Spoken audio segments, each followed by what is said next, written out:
ng mga bigating sorpresa ang jam-packed reunion concert ng Sex Bomb Girls. Pati ang fans na pinalaki ng Sex Bomb, nagpasiklab din. Ating saksihan. Get out! Get out! Get out! Get out! Get out! Sa labas pa lang ng Araneta, damang-dama na ang excitement ng mga pinalaki ng Sex Bomb. At bago pa man magsimula ang reunion concert, pasiklaban na ang fans na ang ilan nag-showdown pa. Maya-maya.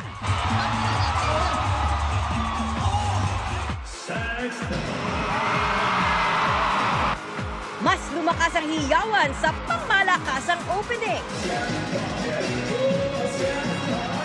Laban na laban at walang bumawi sa Sex Bomb Girls na todo hataw sa kanilang bawat performance. Angat na angat din ang kanilang vocal prowess.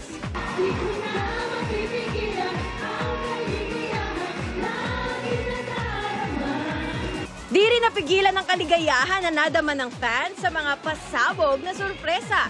Surprise guest si Kapuso Primetime King Ding Dong Dantes na humataw kasama ang mga dating kagrupo sa Abstract Dancers, kung saan miyembro rin ang asawa ni Rochelle na si Arthur Solinap.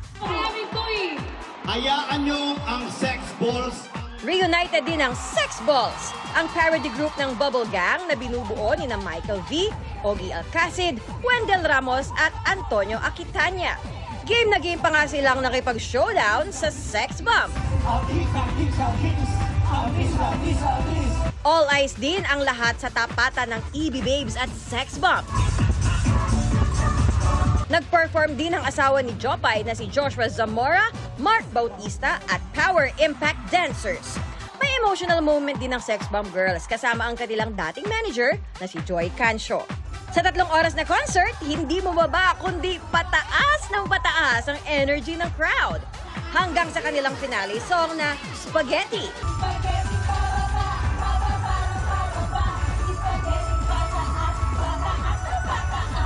Hindi ko na naman na-expect na sasabay sila sa kanta namin at talagang makikisayaw ang buong Araneta. Ang lala ng pinalaki ng Hindi Sex namin ina-expect, Bomb. kaya naging very emotional kami on stage. Kasi yung wala nga kaming closure talaga eh. Bigla lang kami nawala para sa mga fans. Para sa kanila to, hindi lang para sa amin. Para sa GMA Integrated News, ako si Athena Imperial, ang inyong saksi! Mga kapuso, maging una sa saksi. Mag-subscribe sa GMA Integrated News sa YouTube para sa iba't ibang balita.